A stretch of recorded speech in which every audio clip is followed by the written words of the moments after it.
Welcome back to the channel, guys. Hope everyone's doing well. We're going to be going on a ride today and we're going to be talking about chargers whilst we do it, so e-bike chargers.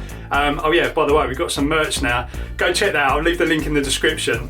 This is all like kind of recycled stuff. It's produced from recycled stuff, and all of the energy that they use in their factory to make this is actually wind and solar powered. So I thought it was really relevant. Anyway, go check out. We've got hoodies, t-shirts, all that sort of stuff. Links in the description. Anyway, let's get out on the bike. So I'm out today. I had to drop the car off for an MOT, his first MOT, not the Twizy, the other one. So I've just I stuck the bike in the back of the car. This is the Trek one, and I've come to a little town called Faxted, which, if you know the area, you'll know that it's a really nice little place. But yeah, so I'm just gonna thought I'd do a little video whilst I'm out. That's the great thing about the e-bike. Obviously, you can just stick it in the back of the car. This one's so light that you can just whack it in the back of the car, and then if you do need to do anything and leave the car anywhere, then it saves taking two cars and doing all of that palaver. You can actually just get going. So what I want to talk about today is chargers for e-bikes. I always get a lot of questions about chargers and you know, how to charge e-bike batteries. With the Kirby bike kits, you actually get it's basically like a standard charger. It's just a plug-in thing in the wall, just like a laptop charger, I suppose, with a connector on one end, and it just plugs straight into the battery that you get with the Kirby bike kits. Now this is okay, but it's quite a slow charger. It's designed to be sort of charged over maybe like 6-7 hours, something like that. Sounds like a long time, but you know, if you're not riding the bike all the time, it's not a big deal. So one of the first things people want to do is upgrade the charger, you know, because they want to charge a bit quicker. So this is kind of one of the big questions I get, as I just get a fly in my eye because I've not got my goggles on this helmet today. So yeah, so we do a couple of chargers. I mean, I've been testing chargers for quite a while now, and you know, with the big bike, I've been using another version of that sort of charger, which is a little bit more high power. Well, it's a lot more high power. But basically, you've got two options, really, in my mind. There's probably more chargers around, but the ones that I've really settled on are the Cycle SATIATOR, which is from a company called Grin Technologies. I'll show it, and I'll put a little clip in the video as I'm talking. So you can see the Cycle SATIATOR charger. It's a lovely looking bit of kit. It's completely fanless, so there's no fans, no noise, no nothing. It's completely solid state. Very, very compact. I think you could even actually mount this on a bike somewhere if you really wanted to. It's not water resistant, or it's not waterproof. I think it might be splash proof. But anyway, it's got a lovely screen on it. You can see all the information. It draws graphs, so you can actually sort of see your charge curve. It will log how much, basically how much capacity that you've taken out of the battery, so what it's putting back in. This is really handy with chargers because you really want to see that your battery's actually delivering what it's supposed to. You know, it might not, you might not completely empty each time, so you know, you're not going to get a reading that tells you exactly what it says on the actual battery, but it will show you what you've taken out, so it gives you a good estimation. Of course, if you do run it down to the BMS cutoff, so run your e-bike down till it's completely flat, then and it won't move anymore, and you've got a pedal, that kind of sucks. Then you should see your maximum capacity, which the battery, you know, was when you purchased it. So for our ones, it's 17 amp hour. Now you might not always see that anyway. You might not see the total because, you know, there's battery degrades over time. You know, there's lots of factors. But anyway, this charger can charge at a maximum of about 5 amps. So it's, you know, you can charge up batteries up to 72-74 volts. So if you're going to invest in something like this, because it is quite expensive bit of kit, you know, you're done for life really for kind of an e-bike charger. So if you're going to upgrade, you're going to go to you know, eventually get like a 72 volt e-bike and do the crazy stuff that I've been doing. You can actually, you know, you can use this charger. It will stay with you forever. It's not the fastest charger in the world. This is the thing. It charges at a maximum of 5 amps, which of course, if you've got a big 30 amp hour battery, then it's still going to take a while. So it's an improvement over the standard Kirby bike kit. Great charger. The other advantage of this is it's completely configurable. It will charge every other battery under the sun.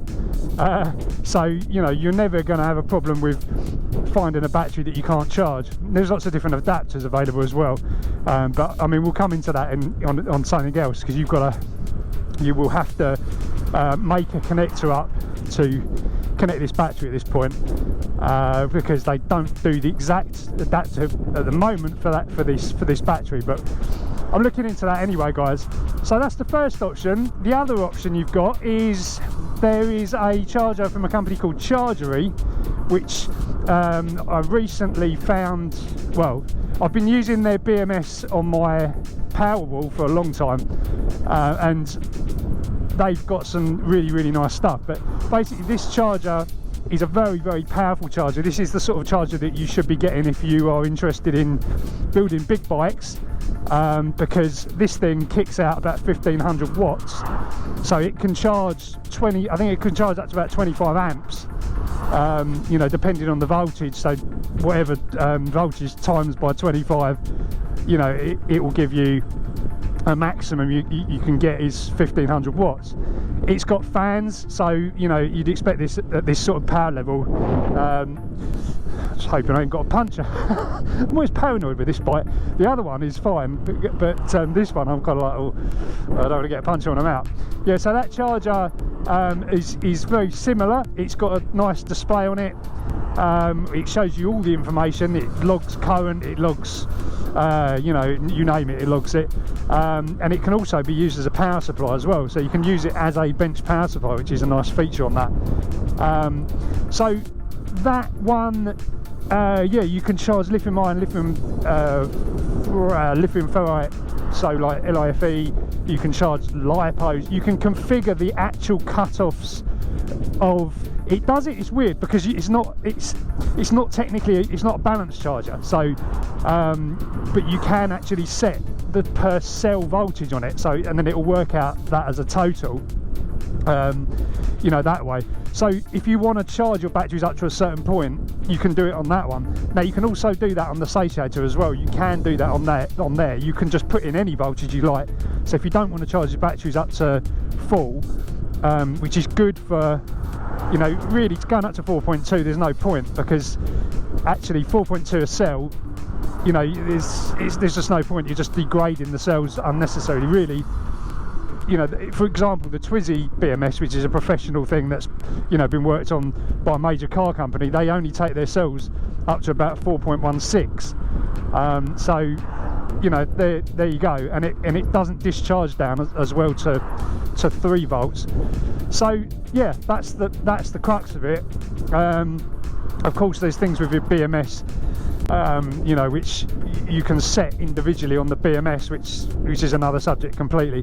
But the nice thing about this charger, the Chargery one, the 1500 watt one, is the fact that it can be connected to a BMS via a data cable, and they do a BMS as well, which is a 20S BMS, and I'm going to be testing that and showing that soon. Probably have to build another battery for that. Oh well. So yeah, I mean, it's a great bit of kit, and the good thing about that is the BMS when the BMS is connected to the charger. This is the Chargery BMS and charger combo.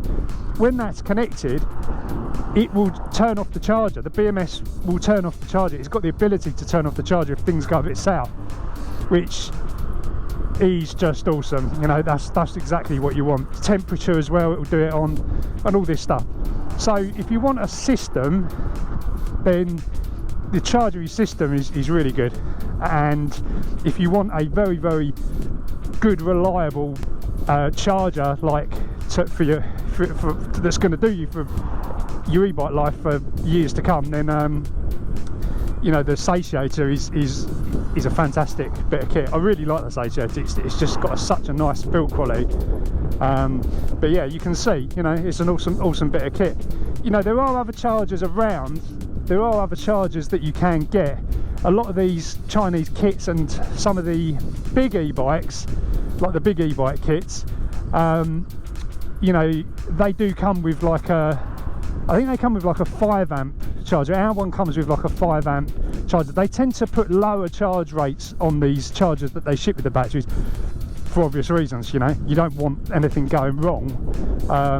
You know, when you start charging at about 10 amps, you've got a lot to, 10 amps and above, you've got things to think about, because first of all, you've got your cables and your connectors for charging. Can they handle that current? And then you've also got, you know, the balancing system in the battery. Can it handle that charge current? All these things you have to think about. And also, what happens when you charge quickly is that any imbalance that you've got in the cells will become exaggerated, because you're effectively putting in, you know, a huge amount of power into the battery. And what you'll find is it obviously will charge quicker, but it will mean that the cells that aren't charged will end up, you know, kind of slower than the ones that are at the top level, if that makes sense.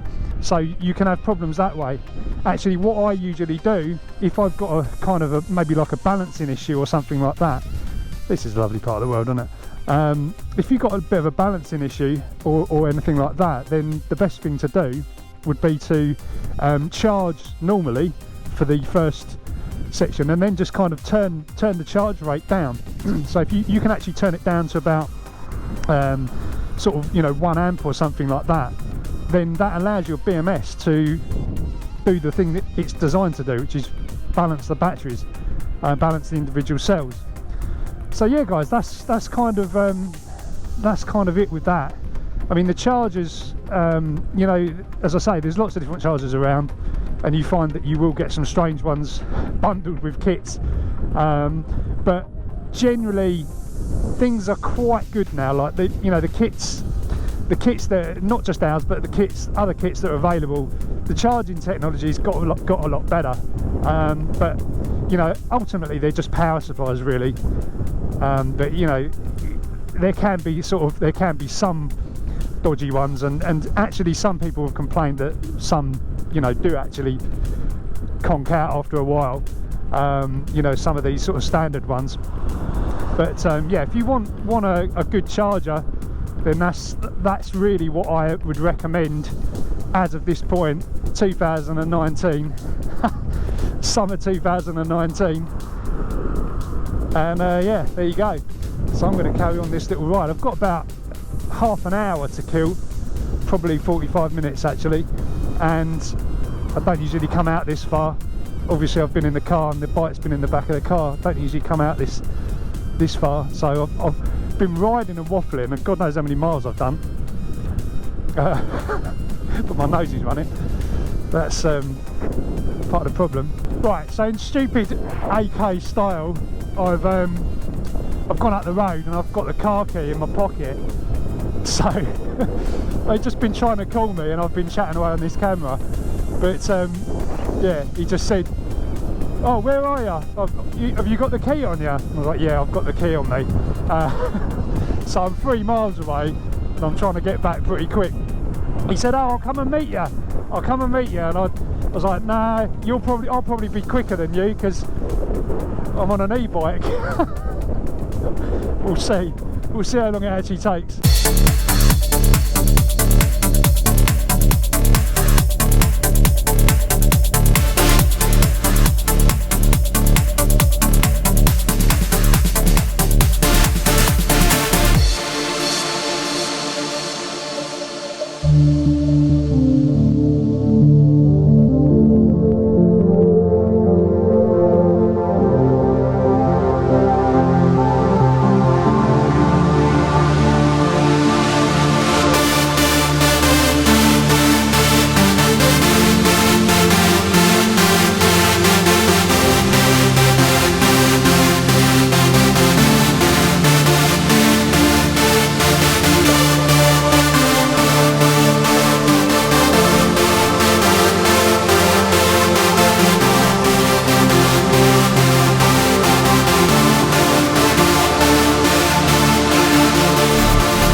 Sorry, mate.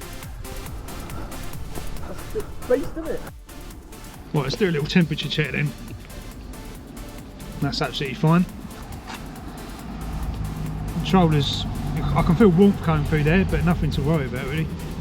Battery's just very lukewarm. Right, I'm back now. Car passed its MOT, no problem at all. Do need a couple of front tyres, which cost more than 4 tyres on the Twizy alone, which is just madness. Anyway, hope you enjoyed it, guys. And you found all this sort of stuff interesting about the chargers. If you've got any questions, whack them in the comments and we'll do our best to answer them when we can. It's getting pretty crazy at the moment. We've got loads and loads of comments, loads of emails. So I do apologise if you're emailing and you're not getting a response that quick. If it's a technical email, bear with us because there are so many emails coming in. It's just absolutely madness. It's all good, but anyway, do all the usual stuff. Subscribe if you're not already. Hit the notifications bell so you get notified of new videos. Like, all that stuff. And we'll catch you in the next video.